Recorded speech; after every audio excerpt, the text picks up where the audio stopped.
Welcome. I'm back in the podcast studio. We've been recording in here a lot lately with guests. Today I'm just hopping in here.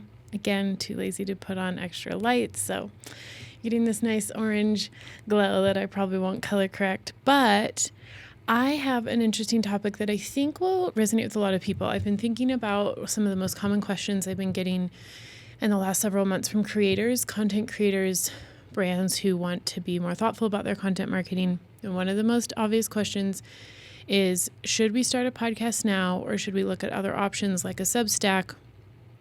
I'm kind of skipping over YouTube because usually if we're talking about a podcast, we're also talking about YouTube now. So I'm going to break down today ways to think about and what I talk through potential clients with about podcasting, YouTube versus Substacking. And if you don't know what Substack is, don't feel dumb. It's a relatively new email-based platform. It's like a writing platform that has become super popular, especially in the creator world. And a lot of journalists have gone over there. So primarily it started as a blogging platform that was initially completely integrated with email. So essentially you could build an entire email subscriber base and be writing weekly articles. Think of it kind of like Medium, but much more focused on kind of the hybridization of social media and writing. So originally Substack was really popular with journalists and other professional writers. Bloggers started coming over very quickly who'd kind of been disenchanted with some of the older tech of blogging, or Medium, maybe not quite having enough customization and kind of audience development tools for them. And in the last couple of years, as it's become really, really popular, they've added in more and more features. Like now you can host your podcast on Substack. You can post videos on your Substack. They have all sorts of interesting integrations regularly rolling out. And so obviously, if you look up the statistics, it will look glamorous. Like the top Substack creators earn, hundreds of thousands of dollars. But like with any free platform where you're distributing content to many people, the top 0.01% of creators are getting the bulk of the revenue from subscribers, and then everyone else is, trying to figure it out. And that isn't to deter you. I'm just trying to give you a quick lay of the land of what Substack is. Started off as an email list builder that was primarily focused on a blog technology and email delivery, and has become popular for a lot of different creators with a lot of different mediums. So you can host, like I said, your podcast on there. You can just have little audio snippets that you record that are embedded in your weekly email post. You can do video on there. And I think because it's become so popular and Substack has, kind of found this hole in the market between social media and Discord and podcasting and YouTube. They're kind of filling a gap between all of those.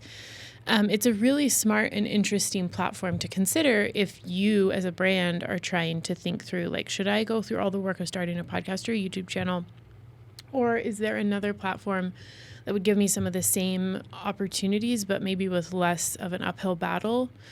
So I'm going to break down kind of how I talk clients through this, because I'm a fan of all these platforms. I think Substack's great. I subscribe to several Substack newsletters myself, and I think has limitations for other kinds of media. And I think podcasting is great and has limitations. So first off, are you a strong writer?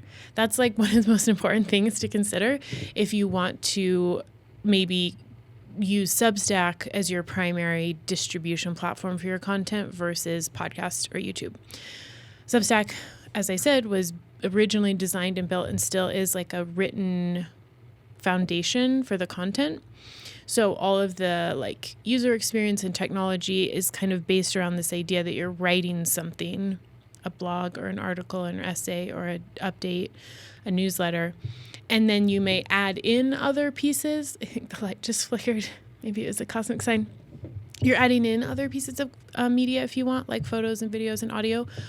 But the backbone of the whole thing is on writing. And the most popular Substackers are really good writers, and people primarily are reading their content much more than watching or listening.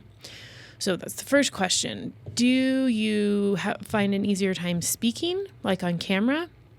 or just to a microphone? Is it way easier for you to just sit down and speak out your thoughts or your content? Or do you actually prefer to write it and then sometimes feel like, oh gosh, I have to like go get on mic because I have to like audio record or video record the thing that I've already written, but really the writing was the thing that was most natural to me. This light is really flickering, so this will be a fun ghost in the podcast studio, poltergeist. Oh, now the other one went.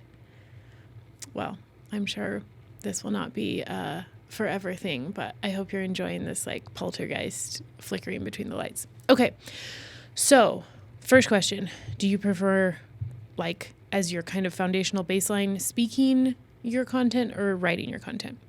And to state the obvious, if you prefer speaking, I'd probably gear you more towards a podcast foundation that has an email newsletter accompanying it versus a email newsletter that has a podcast or an audio component accompanying it. And it's not because you can't do both.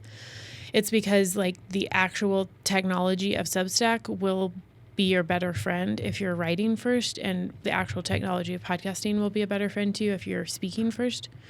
So after you've kind of determined that, and you might be good at both, you might be like, I don't care. Like some clients are like, I'm good at both. Like every single light is now flickering.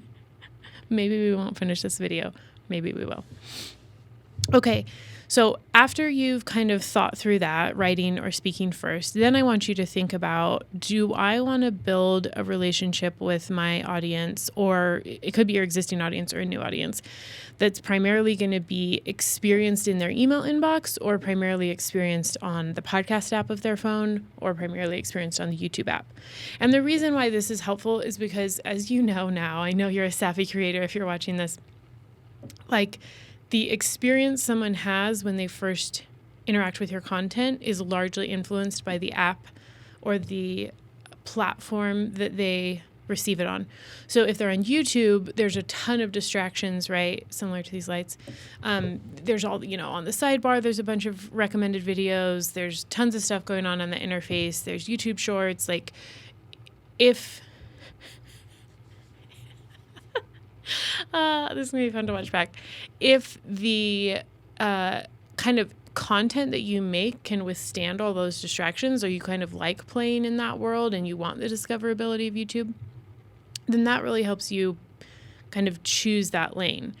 Versus if you're like, no, I actually really want to be in a place with very little distraction when they take in my content, then I would probably consider email like something that shows up in their personal inbox that they will click and read, and that's the only thing they'll see while they're reading it, might be better. Or podcasting, obviously, like once they open up their podcast app, they usually just have several shows they're subscribed to, and if you're just one of them, they'll click and then they'll literally get off their phone and do something.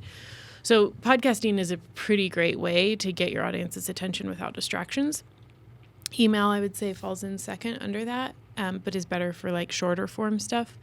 And then YouTube obviously would be third there because YouTube is full of distractions, but it's like also extremely popular and great for discoverability. And so I want you to think through that. And then I kind of alluded to this just now. I also want you to think about the length of your content. If you're thinking of your content episodes as shorter form, maybe writing really does suit them, and like a quick 3 to 5 minute read on a Substack email could really work super well, and you could just pop in like a video or an audio enhancement. Versus if you're like, well, no, the content I want to make is really probably going to be like 20-30 minutes long, that's not really going to work to write that out, right? That's like a very, very long piece of content to write. And so that might really help you think through like, okay, maybe this is more appropriate for a podcast or a YouTube channel, and then the email newsletter can just be the quick summary.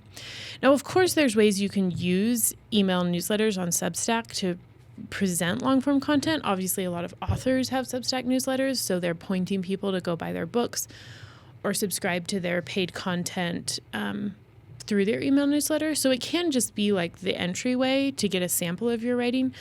One thing I failed to mention, in case you don't know, Substack is primarily so successful because it has this really seamless built-in paid subscription model that you can choose to make some of your content free and some of it behind a paywall, or all of it behind a paywall, or all of it free. And so there's a lot of creators love it because they can actually get paid directly for their content, and they can moderate exactly what pieces they want to be public, free for the public versus what they want to have only for paid subscribers. So there's a level of like safety and curation there to kind of keep the trolls away if you want to put a lot of your content behind a paywall. You can do that in podcasting. It's just more cumbersome. The experience of a user trying to sign up for your paid podcast subscription is just like a little extra. You have to give 30% of your revenue to like the Apple Store, if you have your subscriber coming from an Apple device. So there's like some less than attractive things about having a paid podcast subscription. It's not a good idea. It's just typically it's only successful for like very large audiences, like big network shows.